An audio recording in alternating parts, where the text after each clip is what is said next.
Hello, everybody. Welcome. Rosa Psych Investigator. Hello, huh. Everybody, welcome. Rosa Psych Investigator. So let's do the protection. I'd like to ask for protection, a beautiful ray of light coming on top of my head as I breathe in. I fill my lungs. As I breathe out, I create a circle. I create a circle. I step into it. I step into it. I feel protected. I feel connected. I'd like to ask that information come only from the highest sources. That I create the good and only the good, and so it is. So, guys, I just posted, I just actually, it's uploading as we speak, a video. So, as I said on the other video, I'm trying now, focusing on one subject per video. So, let's see how it goes. So, now I have selected actually 3 different articles that are connected to the same thing, which is Elon Musk and the Russia thing, the Rush. But basically, some very suspicious developments. Strange, suspicious developments. Wait, hold on. There's 1, 2, 3. That's right. Okay. So, let's get right to it. Okay. All right. So it's about Elon Musk, right? And what's going on with that? It's all right. So we have here. So I'm going to just click on this 3 separate items, and then we'll get into it. So, a classified network of SpaceX satellites is emitting a mysterious signal. So, we're going to look into this, right? It is a little strange. It's almost like they have plans. Okay. At the same time, we have Kremlin investment chief urges Elon Musk to build Alaska Russia tunnel. Kirill Dmitriev says undersea Putin-Trump tunnel should be built by Boring Company. And we know that, right? Essentially, Elon Musk is owned by Russia. So, very secure, said nobody. Okay, the next thing is judge forces Trump administration to tell what security clearance Musk had when he oversaw Doge and cost cutting. Because, and it's like, guys, the amount of crimes they've been doing, it's like we forget. We haven't forgotten, but remember how he went in and just stole all the data from the government, pretty much, and made it all public and uh and made a mess out of everything. Okay. So that's one of the things oh my God, minor, just kidding. Oh, and as I'm telling you this, I am getting a quick message here is saying, Rosie, when you see these things about Elon Musk and all the things that they're doing, say return to sender, that all the harm, it's because that's instead of don't let yourself carry the anger that you feel when you do these things. When you read, say return to sender and picture them being ruined, right? Picture them experiencing the thing that they have created for others, right? So we're returning to them. And it's saying, I understand, Rosie, there will be the morality police that may say, well, but they never want to wish any harm. It's not that. It's that instead you have to train yourself to think that this negativity does not belong to you and or to any one innocent party, that this negativity returns to them and harms them instead. So that instead of thinking of the victims of their crimes, you think of them experiencing the like being held accountable, right? Experiencing the justice in a way, justice and karma, so that you don't allow yourself um to feel that feeling of like that they get away with everything. You have to start picturing them because there's power in it. There's power in how we envision them. Okay. So, all right. All right. So that's this part. All right. So now, okay, so that's the message. Now let's see here what it's a lot of stuff. Let's see what's going on, what's going on with Elon Musk right now. Okay. What's going on with Elon Musk right now? What has he been up to? Okay, so it shows me him doing drugs, this and something about the pee, because by the way, some kind of like issue with urination because I think it came out before that he had said that he had an issue with that because it's a symptom of long-term ketamine use. It's the drug that he uses, one of them, but one of the drugs that he uses the most. And he is very preoccupied, but I see that he's very preoccupied with his own companies, with his AI projects, and he knows how harmful it was to put his face out there in the public eye. Enough people have told him, and he has seen the numbers. He knows, right? So that's what he's doing now. Having said that, okay, I understand. But he's part of this whole thing. I mean, he works, still is very, pro-Russia because I think, like I said, Russians own his companies. They have invested very heavily in his companies and they want to cash out, right? It wasn't for free, I'm sure, right? So what, now, as this progresses and the dictatorship of Trump progresses, and he lost the EV credits, right? What is going on with him? What does he think is going to happen? Is another question. I see that there, I see an image of Trump shaking down the building that represents the government. He want to shake down the government. And I see that he sees Trump putting money in his pocket, stealing as much as possible before he leaves. Okay. But I feel like it's interesting. I don't see him being very active. Like he's saying he got what he wanted. But what about this? So the satellite, tell me now about the satellite network and the Russian guy. What is going on here? Okay. What is up? What is the plan? So, you know what? Let's actually get into that part. Let's go to the news article and read it together. I found it so eerie, and I have to thank Kathy from Professional Aquarian who sent me this link. It is a very, it's disturbing, right, when you read this stuff. So, a classified network of SpaceX satellites is emitting a mysterious signal. A constellation of classified defense satellites built by the commercial company SpaceX is emitting a mysterious signal that may violate international standards, NPR has learned. Satellites associated with the Starshield satellite network appear to be transmitting to the Earth's surface on frequencies normally used for doing the exact opposite, sending commands from Earth to satellites in space. The use of those frequencies to downlink data runs counter to standards set by the International Telecommunication Union, a United Nations agency that seeks to coordinate the use of radio spectrum globally. Starshield's unusual transmissions have the potential to interfere with other scientific and commercial satellites, warns Scott Tilley, an amateur satellite tracker in Canada who first spotted the signals. Nearby satellites could receive radio frequency interference and could perhaps not respond properly to commands or ignore commands from Earth, he told NPR. Outside experts agree there's potential for radio interference. I think it is definitely happening, said Kevin Gifford, a computer science professor at the University of Colorado Boulder, who specializes in radio interference from spacecraft. But he said the issue of whether the interference is truly disruptive remains unresolved. SpaceX and the U.S. National Reconnaissance Office, which operates the satellites for the government, did not respond to NPR's request for comment. Okay, the caught by the wrong antenna. The discovery of the signal happens purely by chance. Tilley regularly monitors satellites from his home in British Columbia as a hobby. He was working on another project when he accidentally triggered a scan of radio frequencies that are normally quiet. It was just a clumsy move at the keyboard, he said. I was resetting some stuff, and then all of a sudden I'm looking at the wrong antenna, the wrong band. The band of the radio spectrum he found himself looking at between 2025, 2100, 21, 1000, oh, 2100, sorry, megahertz, is reserved for uplinking data to orbiting satellites. That means there shouldn't be any signals coming from space in that angle. But till he experienced I noticed there appeared to be a signal coming down from the sky.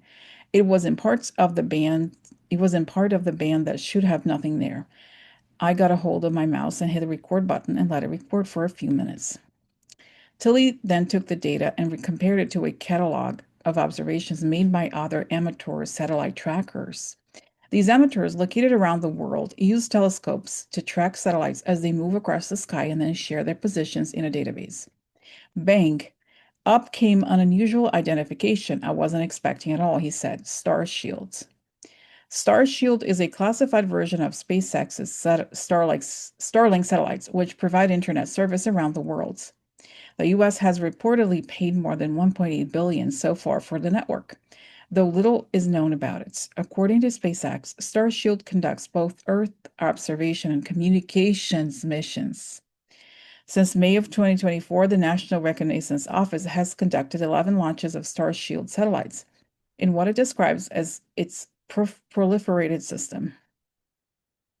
The NRO's proliferated system will increase timeliness of access, diversify communication pathways, and enhance resilience, the agency says of the system, with hundreds of small satellites on orbits. Data will be delivered in minutes or seconds. Okay, signals purpose in question. It's unclear what the satellite constellation is up to. Starlink, SpaceX's public satellite internet network, operates at much higher frequencies to enable the transmission of broadband data. Starshield, by contrast, is using a much lower frequency range that probably only allows for the transmission of data at rates closer to 3G cellular, Tilly says. Tilly says he believes the decision to downlink a band typically reserved for uplinking data could also be designed to hide Starshield's operations. The frequent shift in specific frequencies used could prevent outsiders from finding the signal. Gifford says another possibility is that SpaceX was just taking advantage of a quiet part of the radio spectrum. Uplink transmissions from Earth to satellites are usually rare and brief, so these frequencies probably remain dark most of the time. He notes it's unlikely the signals from Starshield have caused significant disruption so far. Otherwise, satellite operators would have complained. Tilly told NPR he has decided to go public with his discovery because the world's satellite operators should be aware of what's happening. These are objects in classified orbits, which could potentially disturb other legitimate uses of space, he said. Now, guys, this is very serious stuff, right? And the thing, it's telling me like, okay, let's go back to the whole airplane situation, right? I think there is a disruption of this, right? Okay, let's be real. Let's be real. Like, what the hell is going on here? I mean, knowing who we're dealing with, there's nothing, there's no accident. I'm sorry to say, there's nothing benign about this guy, right? It can't possibly, oh, I'm sorry. You know how the stack people, oh, it was a mistake, we didn't know. Oh, like Facebook, oh, I'm sorry. So, and also Canada, I mean, the US and right, they're like going after Canada too. So it wasn't a Canadian person who picked it up. So what happened? My question is, what happened here, and what does this mean? And as I was reading part of the article, the things that I like, things come up as I'm reading, right? And I know some people may say, "Oh, Rosie, it's too much. I'm not here to," but this is so detailed that I have to read it all for you because I need to understand it myself, right? But the good part is that as I read it, I get information. I can't talk about it when I'm getting it, but because I'm reading it. But I saw the part where it said that the article said that it was connected to 3G frequencies or like a lower frequency than the other one. It showed me the election that there was something about that it had to be lower in order to get there's just something there, okay, that it's there's something going on that they're saying they may have prevented uh like data from going out, kind of like jam the systems so that they could provide the data before they could send out the messed up changed data instead of the truth about what happened, right? So it was all very coordinated and they had tested it before. So I get this. Now, we have to ask, like, what is the goal? Is there a goal? Are they trying? Are they testing something? Have that? Okay, it's saying this, Rosie, it will come out. And this man, God bless him, he said it because he can't say on the thing like I think that guy is shady, right? He can't say, and he's not, he's been tracking satellites. That's his thing, right? But he had to. It's his. He was basically he's acting like a whistleblower. I just say, oh, I just spotted this thing unexpected, but he wants to alert the world because it's messed up. What about right airplanes like we talk about, right? There's all these accidents. What the hell's going on? I think it's something like that. So what I am getting is that evidence is going to come out. It's saying, you may not believe it, Rosie. I know it's you have seen these visions and you get frustrated. Other people get frustrated because we're not seeing anything yet. But there is evidence. There's ways to track these satellites and this man is a regular guy, but other intelligence agencies all over the world have picked this up as well. Okay. And because it's saying it was complicated, the situation of Elon Musk, they kind of let him in. And the guy works for himself. He works for Earth, and God knows what's in it, guys. And something else, I'm not like I promised that I was going to only talk about one subject, but I'm telling you this because it's a way for me to remember that I have to talk about it. You know that during Trump's last administration, they started this thing called the Space Force, right? Guess who started it? Who put it? Who created it when he was in the government? It was that guy, Dara. Donna. So I get confused with the guy who's the Uber CEO, Donna Rohrabacher, something like that, who was very, very connected to Russia. So the fact that he was the congressperson who put this thing together alongside Elon Musk and worked all this time to make this Space Force thing come together, it's very, very suspicious because those people know what's going on. Okay.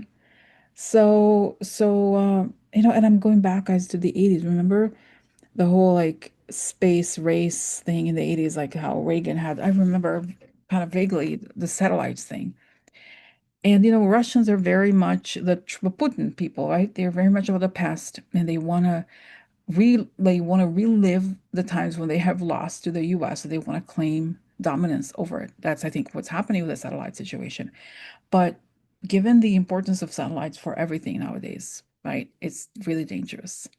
So, so it's just something that I have to look into the history of Space Force and Rohrbacher, right? What was the plan? But I have to talk about this in another time because this today's episode is just about what's on the news today related to Elon Musk and the Russia thing. So, here we are going back.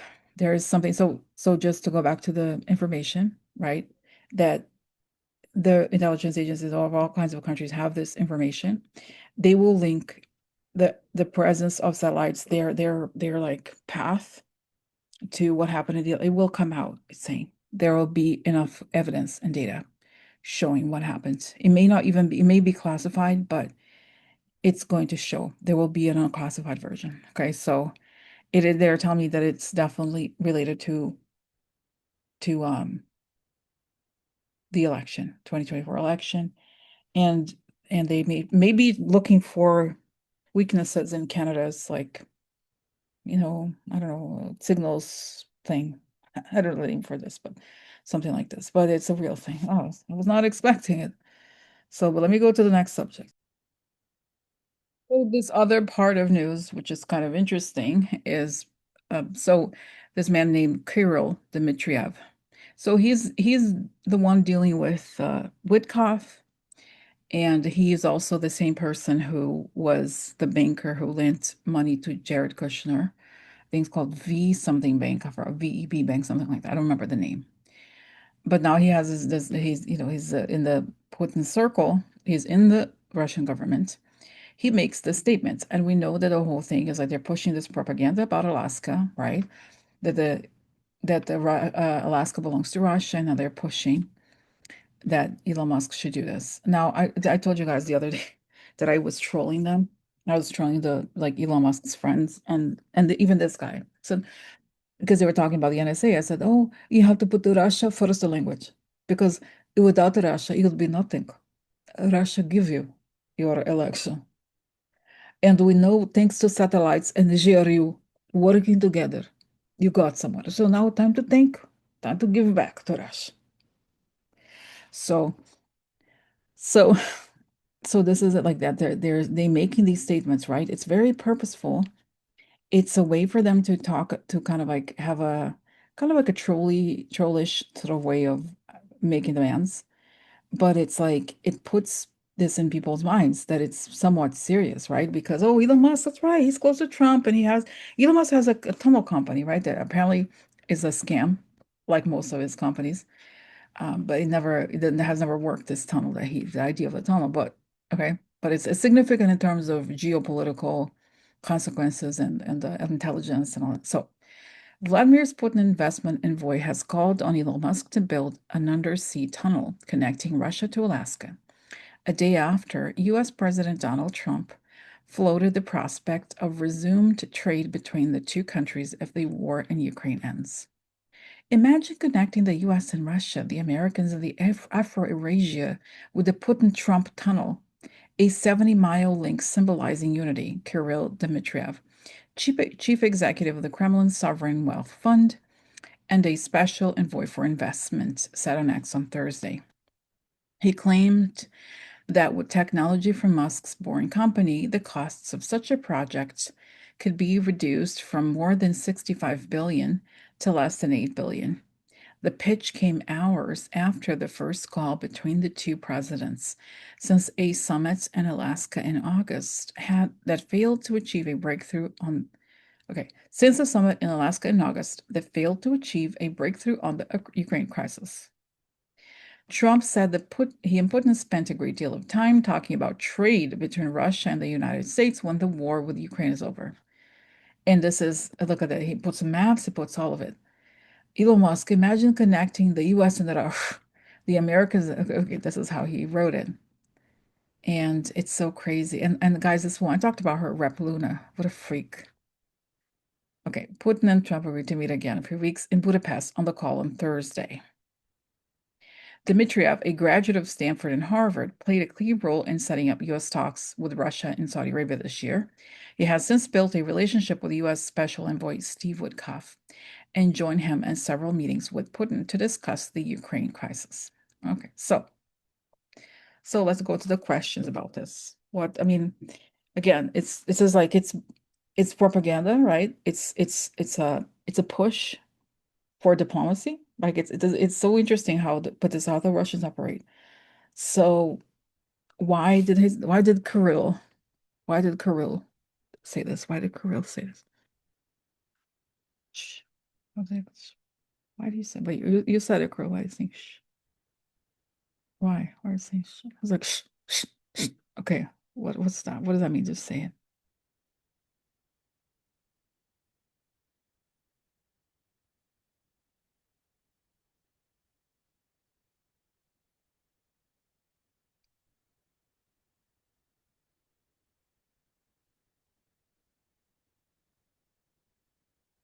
What is the purpose here? Reminding Trump of his obligations. And it's saying that Elon Musk is like it's not a useful idiot because again, I said before, he Russians have made more investments into Elon Musk than Americans. Like really, historically, it's ridiculous. So they own a lot of him. His own him, I think, right? We know how how his like what he's been doing. I feel like they want to silence. What is the silent? They want to. It's a punishment of Trump and a reminder of how much that they own both Trump and Musk. And they can make it saying because this guy negotiates so many things with he's a negotiator. It's almost like he's not the secret. Is it the Secretary of State? Because the foreign minister is I don't does the U.S. have a foreign minister? Secretary of State is the foreign minister, I think, right? So it would be like Marco Rubio, but more than that. Like Marco Rubio and Elon Musk and one, something like that. So it's the guy who has the purse strings, and he is also a propagandist because that's what everybody who works in the government of Russia is. But tell me what's going on here?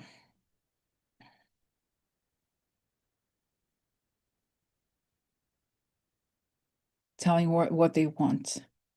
And I see that it's a way of that of pushing Trump, kind of like as if he's like some kind of animal that they own or something. Go here, go that, yelling at him, reminding him that he owes them. It's a reminder that he is obligated to work to do something that Russia wants to keep, because I see that also the propaganda goal here for Russia is to keep Russia in the keep the world make the world think that Russia really is very powerful, because in some ways they are when it comes to Trump, right? So it's a way to kind of go back to the tone of the whole Alaska meeting, right?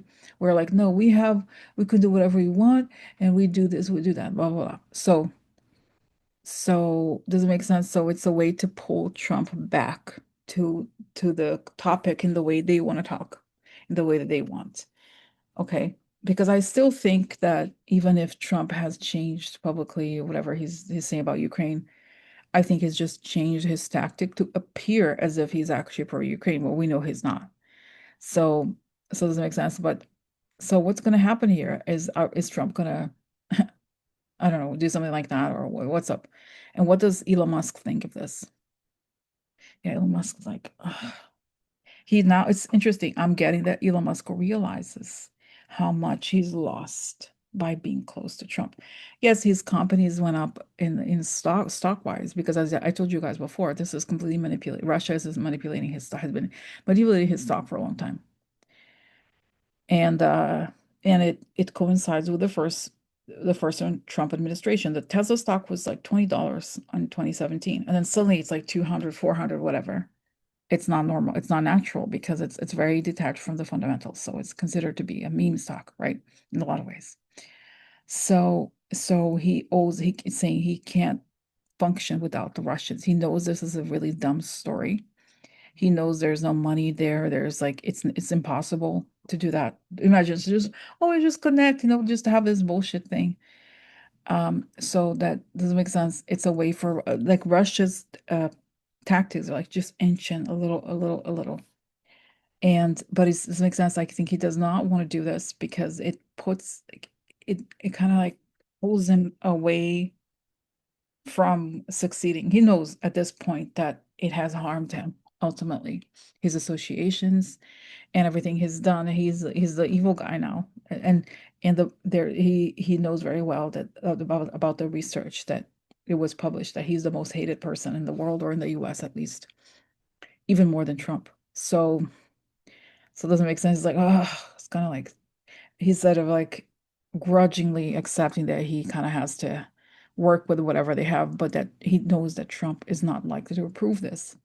I don't think, right? So, okay, so that's the situation. Now, what is gonna happen what is the relationship between Elon Musk and Russia like in let's say the next 3 to 6 months? Okay. Wow, I see that he's shackled to them, like there's chains. That's why it's just like that devil card, right? When you're shackled, the orange man. It's like in this case, it's Putin man that shackles him to. They are shackled together because they've created the illusion together. And so Putin's looking at him like, we know who you are. Now do what we want. So so he's owned by them, is saying that way. They allow him to be himself, to kind of have this like tantrums and all that. But at the end of the day, he has an agenda to fulfill. And it's the whole, the UK Tommy Robinson far right thing is just creating division, cementing division and these like projects for them. Okay, for like this project. Okay, so then tell me, so October 17th in November.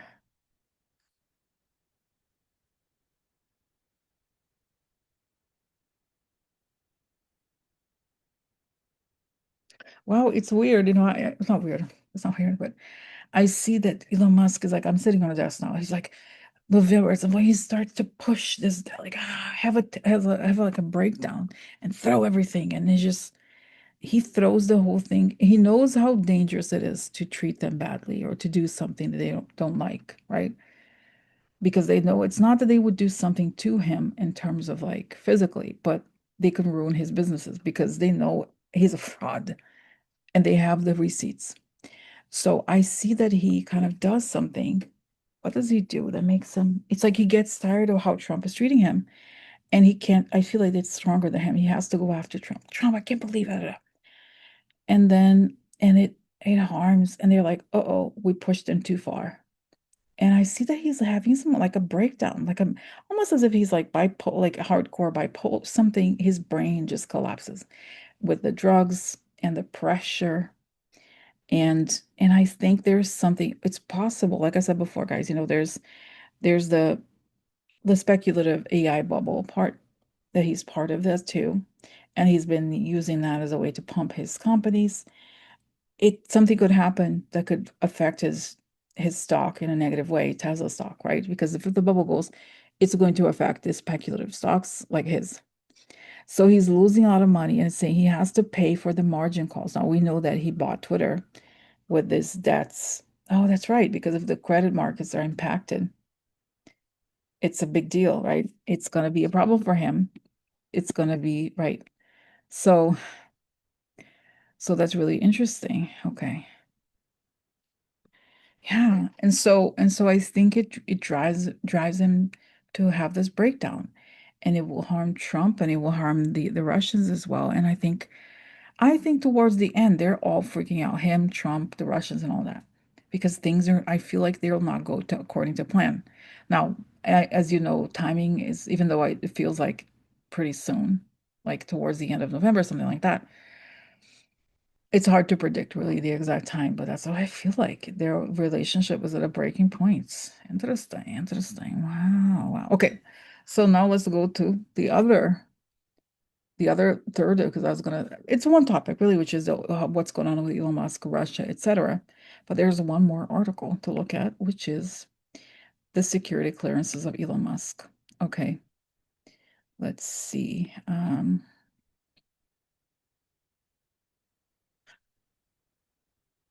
Judge forces Trump administration to tell what security clearance Musk had when he oversaw Doge and cost cutting. Musk wrote in February, I've I've had a top secret clearance for many years and have clearances that themselves are classified.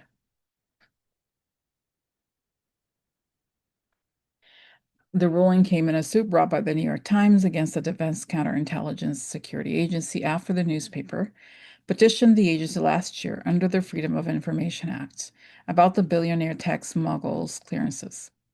The agency repeatedly rejected the request, arguing it could constitute unwarranted invasion of Musk's privacy. Now, meanwhile, he's free to steal our data, but oh no, he's very special. In her ruling, the judge wrote the Musk public status as a special government employee, as well as the billionaire's own public comments on his security clearance and personal life, outweighed these concerns. She pointed to disclosures from Musk seen by millions in social media, including a February post where he wrote, I've had a top secret clearance for many years and have clearances that themselves are classified. Okay, so here, oh wow. She also noted Musk's past comments about drug use, including a 2023 admission he occasionally used ketamine, a federally controlled substance. The judge also pointed to a 2024 statement from the billionaire that after he smoked marijuana during a podcast appearance, NASA conducted regular drug testing. Musk's numerous public statements regarding his own drug use and contacts with foreign leaders only enhanced the public interest in disclosure, Cote added in her ruling. So, interesting. So, all right. So now let's ask what is going to come out of this? What's the story? Say it's going to show that he didn't have because the security clearance thing is a big deal, that he got access to things that he didn't. It's saying it's going to come down to what he was doing at what he was at Doge, and he basically got himself access to information about the American government, the American public, tetrabytes of data I'm getting, and he just sold it. Guys, it's so crazy. I know, if you follow the whole tech world, there's so many lawsuits from companies against people who steal secrets. Like I remember there was this guy, Anthony something. He had a company that was he worked for Uber for a while. Before that, he had worked for Google, and he downloaded all of Google's like secrets about their self-driving program and sent it over to Uber. And he was pardoned by Trump, but he got a long prison sentence. And this is the guy, that's what he's doing. He comes to the government, just downloads whatever, like it's unbelievable. Like what that this type of thing would never be a, it would never be okay in any of their companies, right? They would immediately catch the person because they have ways to figure out who it is who did it. And yet they think they're going to get away with it, right? So so what I'm getting, that's right, that this is going to be very useful for future prosecution. And I see that it's like guys, I think all these companies, whether connected to Peter Thiel and or Musk, they're gonna be yanked from the government. Like they have to lose everything immediately if we are to survive as a country. And of course, nothing's gonna happen when the GOP has control of all the houses. The Supreme Court is corrupt, but there's gonna be some events that's gonna change things. Okay, I really don't think the country is gonna be destroyed, but it's a sad, very serious situation. And if there's the silver lining here is that after this, we're going to get rid of these people. They're going to lose everything. Every contract and all their companies are going to go bankrupt because they're, the biggest, it's like the crime of the century, right? Stealing elections, and stealing all this data. And so it's saying this information is going to be very important to build a case that the things he has done are crimes, essentially. Okay, so but it's saying that there's a legal basis for this that is really interesting. So that is a story. That was interesting. It was supposed to be just one big subject, but we covered many interesting things. Okay. All right. So thanks for watching, and I'll continue to make maybe a couple. Like I think this works. I feel like this works because otherwise sometimes my mind jumps so easily, right? But if the topics are too different, then it's like so many jumps. But if I can kind of keep it to one big subject, then it helps. But we'll see. Okay. All right. So thanks for watching, and I'll see you soon. Bye.